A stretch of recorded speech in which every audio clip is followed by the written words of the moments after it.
Hello, I am Maeve Z, and I'm a longtime friend of the Peace House, and I'm here to sing Singing in the Rain for you. All right. Alright. I'm singing in the rain, just singing in the rain. What a glorious feeling. I'm happy again. I'm laughing at the clouds so dark up above. The sun's my heart and I'm ready for love. Let the stormy clouds chase everyone from this place. Come on with the rain and a smile on my face. I'll walk down the lane with a happy refrain and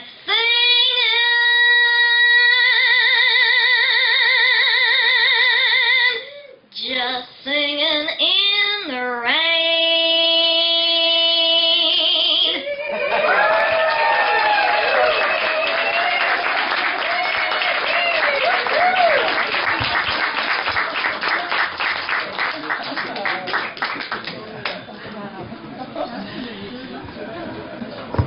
Wow, I hate to even try to follow that. Yeah, right? One more time for Mavis.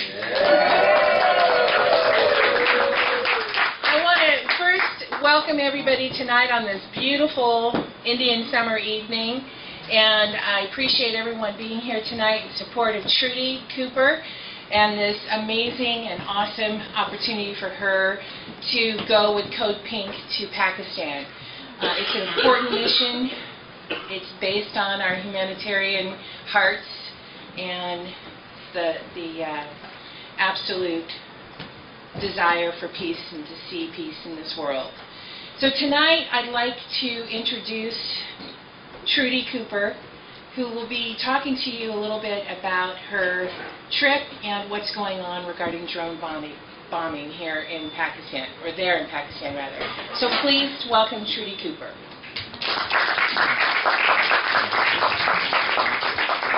Thank you. Thank you, Maeve. Thanks, everybody, for coming. It's really wonderful to see all of you. We have a really nice evening planned with General Strike and with Amenta Abioto, and more food, desserts at some point. This is the serious part of the program that I'm about to do, but first, before doing that, I want to acknowledge Lisa Mead, who you just met, who really masterminds every kind of detail about everything, and I would go absolutely crazy if I had to do things like this on my own. And also Astrid Harmon and the people that are helping her. Astrid has set up the whole auction. And you'll see all of the thanks for energy and time and resources and media and getting the word out and flyering and everything that people have done to help out, and they're all here, and we'll get more specific about that as the evening wears on. Okay, so I'm going to try to juggle all the technology.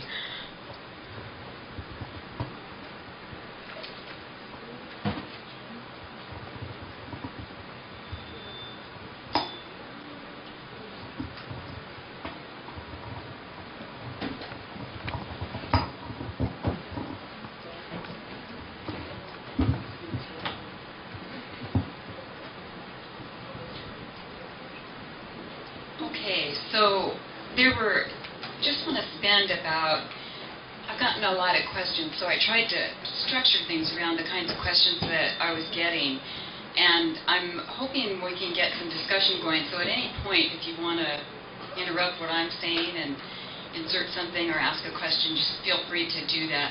The two main areas that I wanted to look at, and then maybe save the third one for discussion, is I've gotten a lot of questions as how did this start, and who's leading it, who's involved, who's going, and in particular, what is Code Pink's role with it.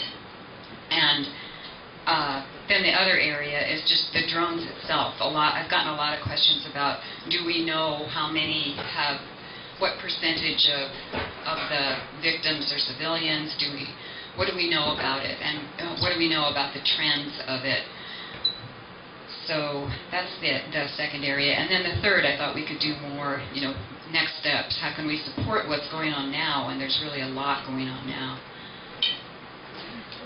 So maybe we could start with, does anybody have any questions you want to be sure that we talk about? Most people want to know if I think I'm going to get killed.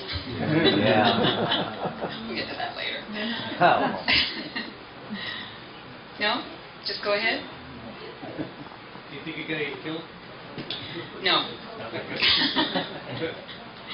You Okay. can tell us who you're going to be meeting with and why? Yes, definitely going to be talking about that in just a minute. What else is on your mind to make sure that we cover it? Don? This is probably jumping the gun, but do you think that the U.S. will be using drones in the Middle East now, with what's going on in all those countries and the people that are rebelling in the streets and attacking the U.S. Embassy? Do you think that the U.S. is going to intervene with drones in that situation? Well, yeah, let's get to that. They certainly have stepped up military everywhere. So maybe we can handle that as part of the discussion as to what we think the trends are. Yeah. I'd just like to know what your plans are for when you return, how you're going to take what you learn and broaden it. Right, okay, good, because I definitely plan to talk about that. Okay. Okay. Well, I think those, anyway, that I know that I'm prepared to do. So what you see here is that this is definitely a Pakistani-led effort. And the trip has grown out of it's been, I don't know how many of you first started hearing about drones, say, in the last year more than you had before? It's been amazing if you do a search of how little there was. It's a secret program. But thanks to Medea Benjamin, how many of you were able to hear Medea when she was in town or somewhere else? Yeah. Medea has really been at the forefront, at the center of the expansion of awareness about this and at the center of this international movement. She personally knows the people who are sponsoring this and the person who is facilitating it, who's making all the plans for us and arranging the busing, has created the tour route, which I'll describe in a minute. So who you see up here is, on the left, is Shahzad Akbar, and he is the human rights attorney who is trying to get compensation for the victims. And one of the most out there cases was the 17-year-old he's 16, who was killed while he was documenting drone strikes. He was a journalism student and Pakistani. So he is someone that Shahzad Akbar is trying to help his family. You all know who Medea Benjamin is. We'll talk about her more as we go along, too. This person, Imran Khan, that you see there on the right, is rarely in Pakistan or anywhere else do they say his name without putting the word charismatic in front of it. And it's really interesting what is going on with this person. He is the most favored presidential candidate. He is our sponsor. And he's the person who has organized in the tribal regions, who has met with thousands of tribal elders and broken down the resistance to him coming out there. Early on, he had death threats from, I can't remember who it was, but, and he just brazenly said, I'm not afraid of that. And they just said, well, we haven't decided for sure that we'll kill you. So they've been doing a lot of back and forth on that. And right now in the media is a lot of just positive stuff about how welcoming the North and South Waziristan people are. And they are they're actually leading this. The Pashtun and Masood villagers are also big players in who is leading it. Imran Khan expects 100,000 people to join this long march that will go from he expects 100,000 Pakistanis he has invited people from all over the world. Code Pink was just one set of people that was invited. So, who will join? Here's some of the illustrious people. This is the person on the left has star power in Pakistan. He's a guitarist and former actor. And international media, other celebrities. He's invited a filmmaker, let's see if I can remember her name, Carol Grayson, I think is her name, to document this. And she's also a human rights campaigner. And then, of course, the people of Pakistan. So, do Pakistanis support the caravan? The most interesting thing about where Pakistan is right now is that Imran Khan has really united a lot of people, particularly youth in Pakistan. So the political climate is that, most people in South Asia and the Middle East, and they know approximately, you're familiar with how many percentages are people who are under 30 or even under 25. I mean, it's just enormous. And so that he has this huge following of young people is very encouraging, because his stance is that they all want the U.S. out of their business. They want to handle their own internal security problems. He has been working on that with, he wants to bring, there's a lot of disagreement about that, he wants to bring the Taliban to the table, and there are other people who think that's insane, but all of the political parties have all said that they're completely against the drones. They did a Pew poll just at the beginning of this year, and 97% of the Pakistanis are opposed to drones, and almost that large of a number is opposed to the United States. So as much as we can not generalize about all of the different kinds of factions and religions and political persuasions and philosophies about what to do about their internal security problems, one thing we do know for sure is that they believe this is not, as this is Imran Khan, they believe this is not Pakistan's war. This is the U.S.'s war, and this, that I don't know how to say, means any friend of America is a traitor. So that's the answer to the questions. Do Pakistanis support the caravan? Yes, they do. So Code Pink obviously is there mainly for conscience, respect for the sovereignty of the nation that is being violated. Pakistan's our ally. We're not at war with Pakistan. Some people are most angry at the secrecy of this, that because it's been so secret, you can't get any federal, the FOIA, none of that. So we don't get any figures that we know are real about victims, about what proportion are terrorists. Just, they talk a lot about it generally, but they don't have to release or show anything. And then also support for the victims, obviously, and then faith in the people-to-people approach. The notion that if the real people of countries understand each other, and we're not the people that are going to war, we're not the people that profit from war, the more that we can create that kind of understanding, then the better, the closer we'll be to peace. And then obviously, as I mentioned before, the pressure for, wanting the pressure for transparency and accountability, especially when we come back, but not that that isn't going on right now. So other questions I've gotten are, where exactly will this go? We don't necessarily all know how to picture Pakistan. So there it is in relation to Afghanistan and India.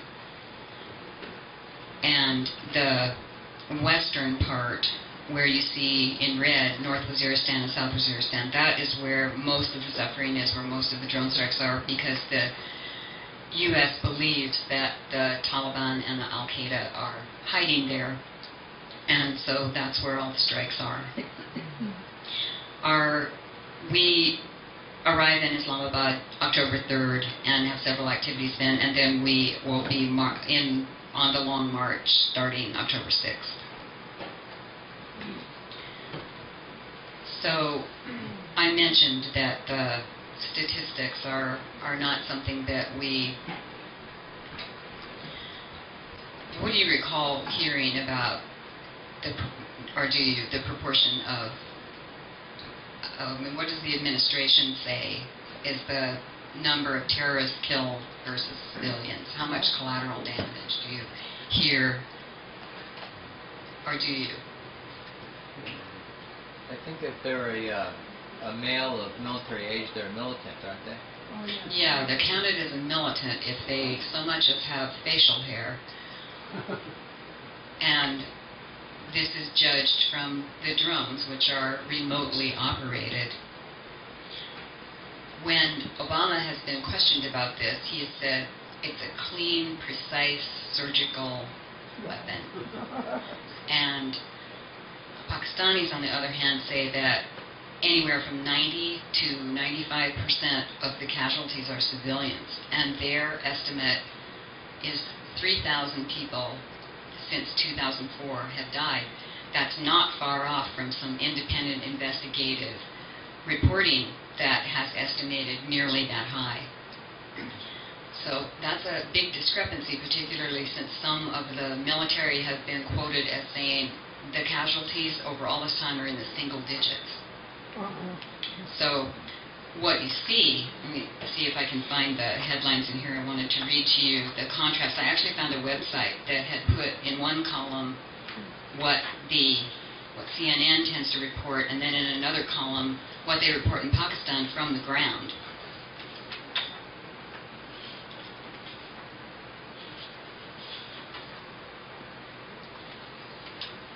Okay, so CNN may say, after a strike, 20 militants killed in drone strikes in North Waziristan. The headline from Pakistan on the same incident, the homes of 3 families were hit by a Hellfire missile. 3 adults were vaporized. 1 child survived and is in the hospital with burns over 90% of his body and is not expected to live. This website goes on and on like that.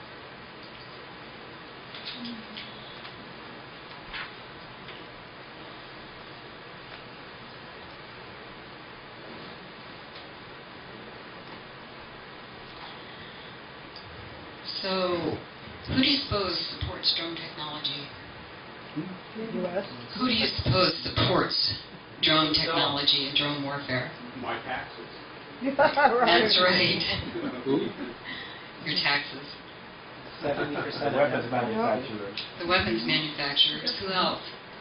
Manufacturer Republicans. Yeah, Republicans. Pentagon. Hmm? Pentagon. The Pentagon. Right. Newspapers.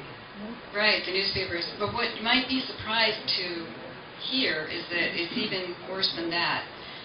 The Pew did a poll of 22 nations just at the beginning of this year that I mentioned before. The statistic from Pakistan is 97% that are opposed to the drones.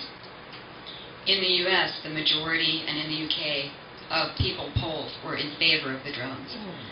They believed that it is a clean, precise, surgical weapon that is limiting casualties.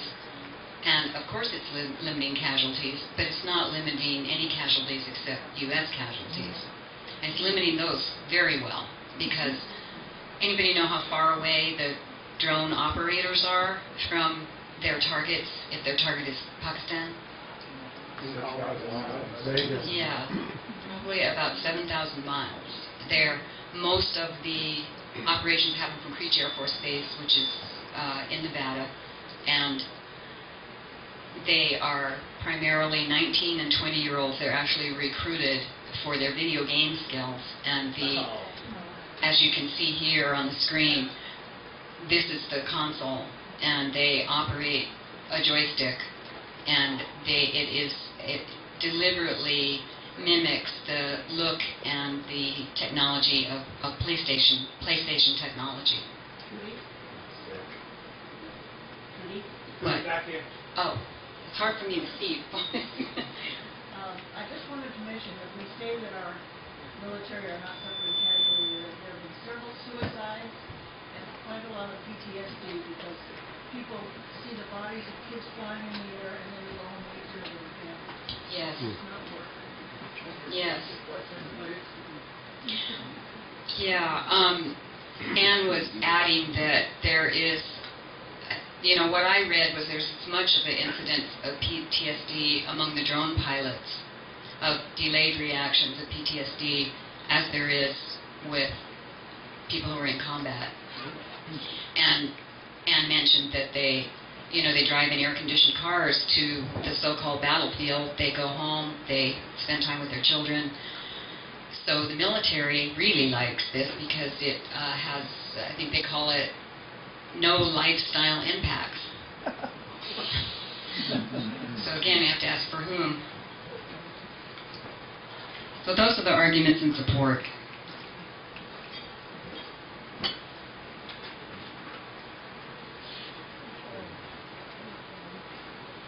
So how do you suppose the 19 and 20-year-olds at Crete Air Force Base decide what a target is? There's two types. Anybody know what the two types are? There's two types of strikes. One of them is the kind that hit al-Awlaki, who is a U.S. citizen, and also hit his son. And those are called personality strikes. That means they know the name, they know the occupation, they know the age, they know the person they're trying to hit. And then the others are called signature strikes. They know nothing about any individual. And instead, the 19 and 20-year-olds at Crete Air Force Base decide based on suspicious activity. So have you heard what constitutes suspicious activity? Like a wedding? Like a wedding. Yes. Trudy, don't officers decide it and then the kids pull the trigger? Officers decide the policy, the parameters within which they're working. But who comes up, I mean, doesn't the intelligence find the suspects and the targets and so on? And the kids aren't doing that, right? They are reading, so the other skills they have besides the video skills, gaming skills, are the interpreting maps, interpreting surveillance technology. They will track a target for days and before they go in for the kill. Anybody know what a double tap refers to? There's two terms associated with that. Bug splats is one. The squirters are the people who are first responders. They go in to desperately, they leave the scene because they have survived. They wait a period of time, and then they come back to rescue whoever might still be alive. The person who made the strike is waiting for them to come back, and then the double tap means that they then hit what they call the squirters. The first ones were the bug splats. One of the biggest bug splats. See, this is the terminology of war. Yeah. This is the way we do this. And one of the biggest bug splats was a wedding, and 40 people were killed all at once. Another one was a funeral where they were trying to bury someone who had been killed by a drone.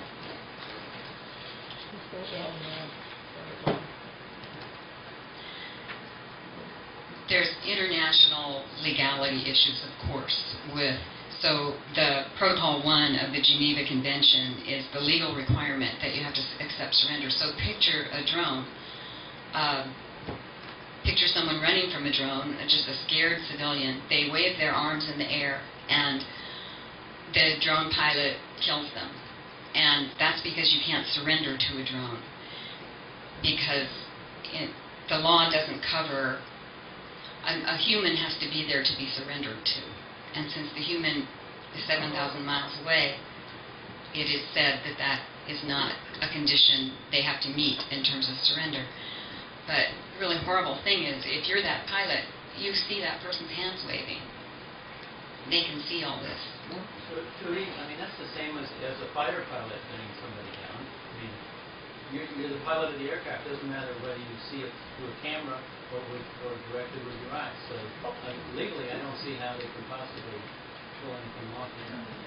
You don't see legally how they can Well, not... I mean, it's obviously equivalent to flying an aircraft and gunning somebody down. They're not at risk. If you fly an aircraft, you're at risk. And if you're flying an aircraft, I mean, you're responsible for killing them. But it's the issue if somebody's trying to surrender. Yeah. Yeah, you can't surrender. There's no surrender. Yeah, there's no troops there. That's right. How convenient. Right. Mhm. Yeah, that's take no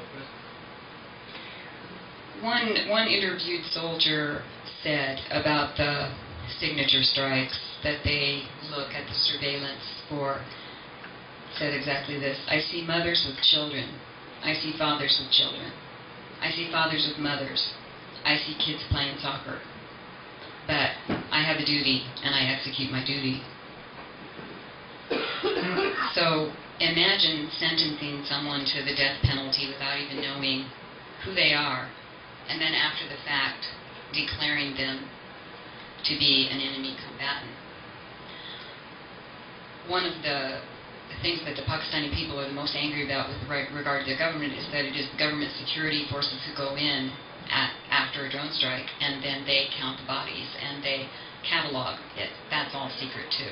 So they're demanding that their government protect them, first of all, and then second, that the lies around it, they're not just U.S. lies, they're also the Pakistani government.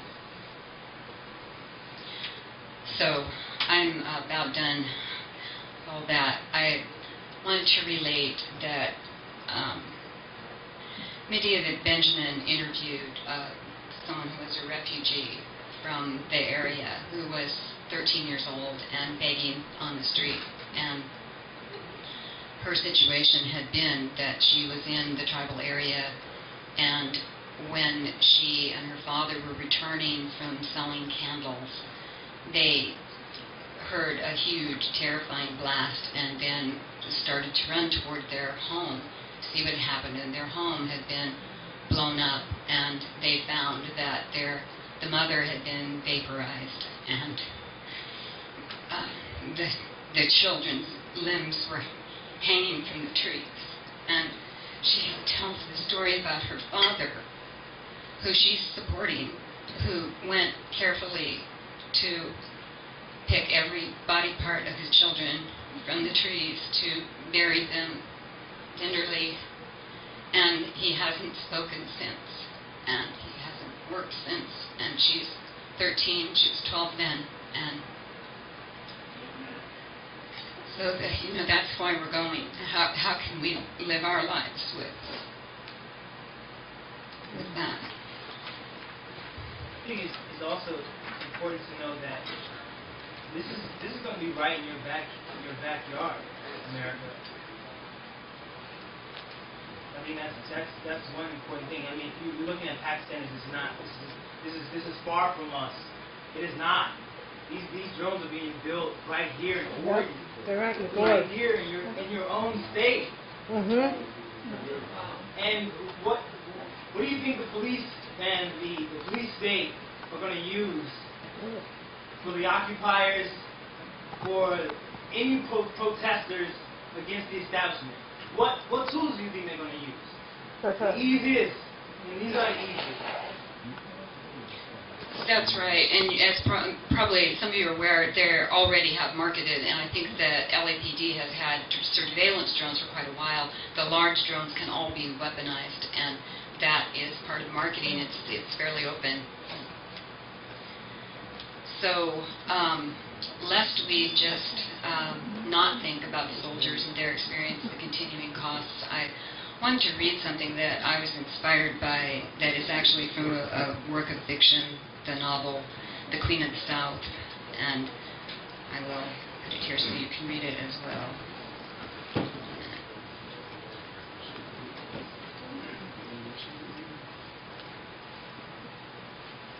Oh, I can do this more subtly, can't I? He who kills from afar knows nothing about the act of killing. He derives no lesson from life or from death. He neither risks nor stains his hands with blood, nor hears the breathing of his adversary, nor reads the fear or courage in his eyes.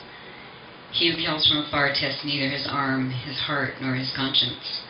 He who kills from afar is equally innocent of pity and remorse. For that reason, he who kills from afar does not know what he's lost. Mm-hmm.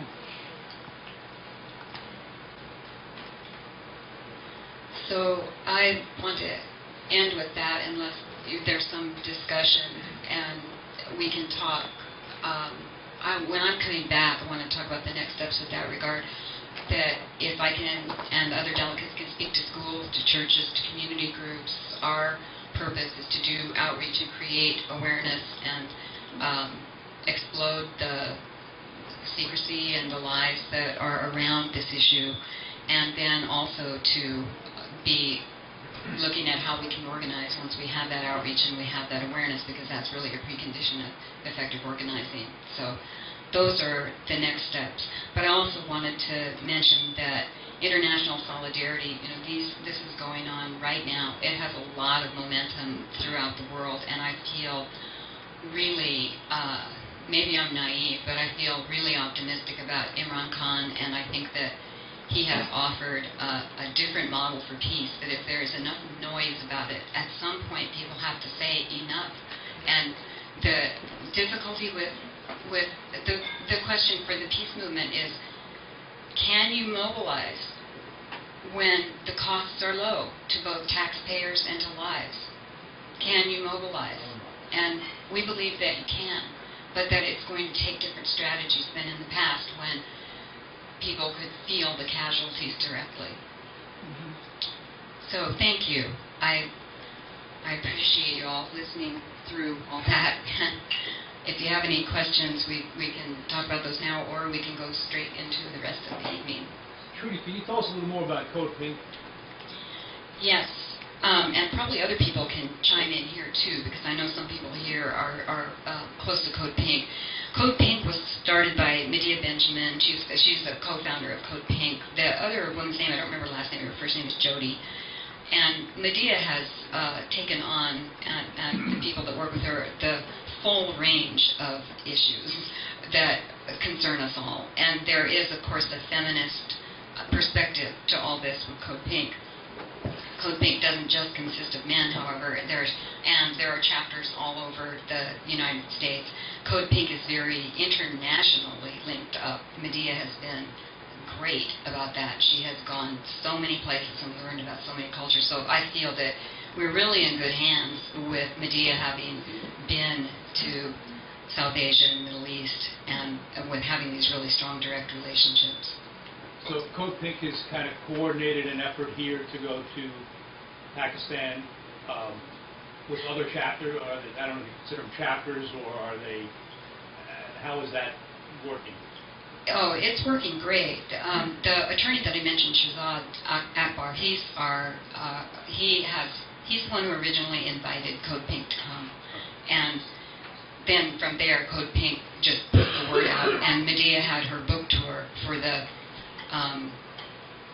drones killing by remote control, and that generated a lot of interest and commitment to doing this. So that's how that came about. And there's about 50 Code Pink people going.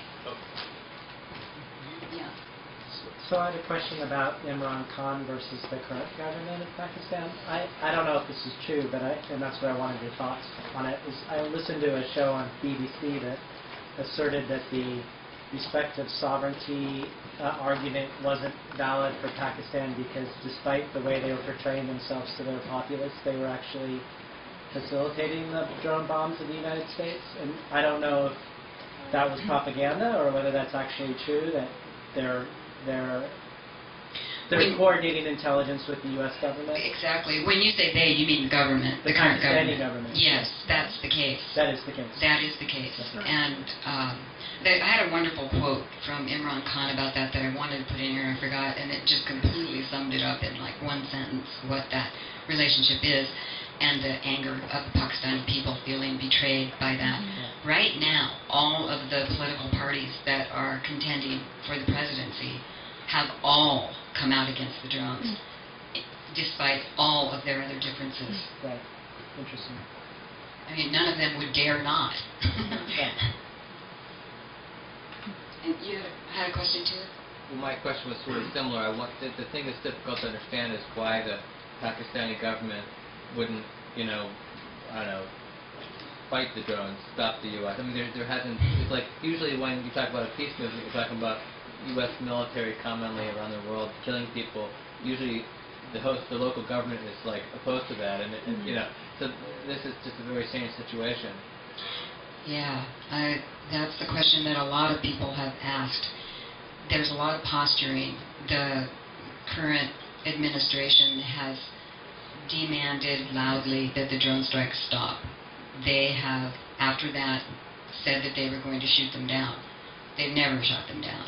No one believes that they ever will, because they're too beholden. They get too much military and other aid from the United States. So, the government is whoring itself out, essentially, and that's that's what the Pakistani people feel. So Imran Khan says, yeah, we're going to shoot them down, and everybody's cheering for him. There's a really interesting story. He was one of the presidential candidates was giving a rally one day in Islamabad or somewhere and attracted like 7,000 people, and it came out in newspapers that Imran Khan only attracted 2,000. About 2 days later, he attracted tens of thousands based on what he had said to the 2,000. So he has had a huge rise in Pakistan. When's the election? 2014. Oh. They're planning ahead just like we do. Yeah. This is a multi-part question. Now, with these Game Boy shooter dudes, how clear do they see their target? And if they see, like, weddings and families and kids, how clear do they see those? And don't they question that mission if that's what they're seeing, or do they feel like justified to just follow orders, or do they have to ask somebody, or just go ahead and shoot?